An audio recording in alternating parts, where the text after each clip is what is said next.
So our y-intercept is 250, like I said. So that's our starting amount.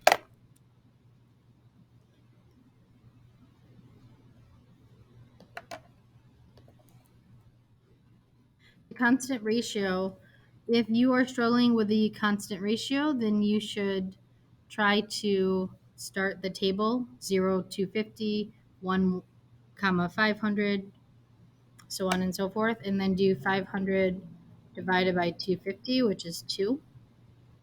And then put it all together.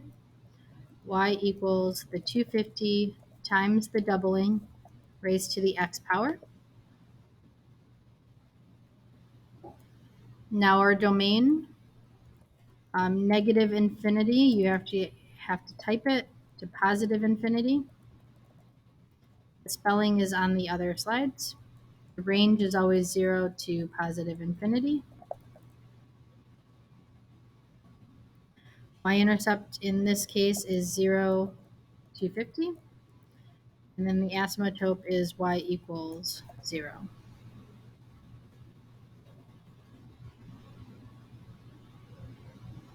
Here our a value is 0.25. That's where it began.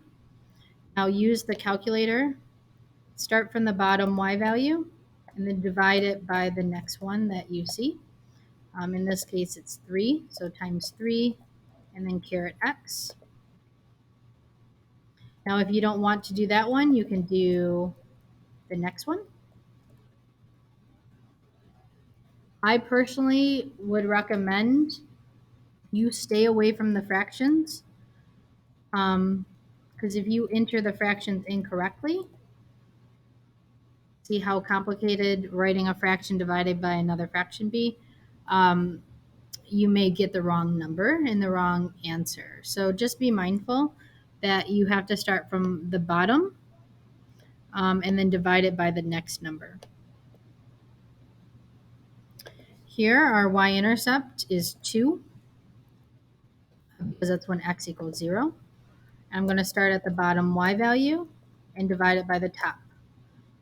Divide it by, and you can keep going. You just have to be careful, especially when you're dividing a fraction. So here, we're going to multiply it by the pattern.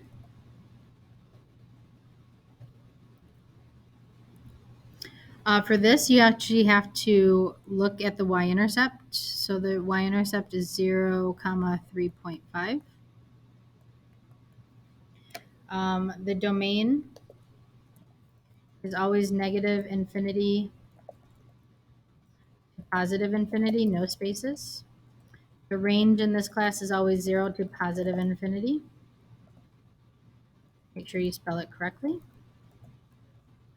Y-intercept is between 0 and 4, so 3.5. Always y equals 0. Here you got to be mindful.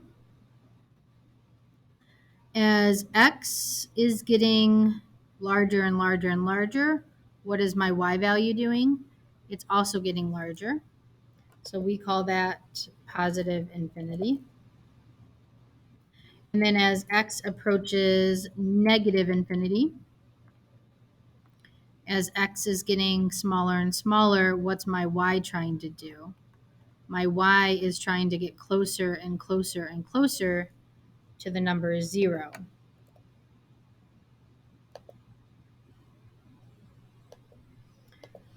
By now, you should have this memorized. You can actually just copy and paste it if you want. The range is also 0 to positive infinity. The y-intercept is 0, 4, just counting by ones. Asymptote in this class will always be y equals 0. Here, it's approaching positive infinity, same as last one, and this is approaching 0.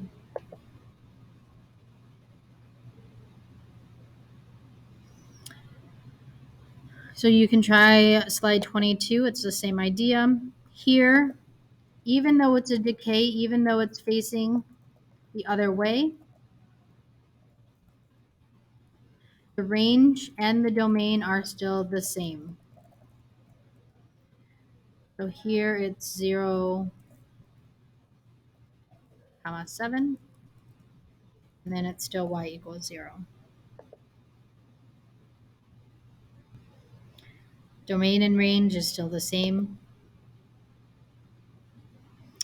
Domain and range is still the same, just asking for the y-intercept and then the asymptote, which in this class will always be y equals 0.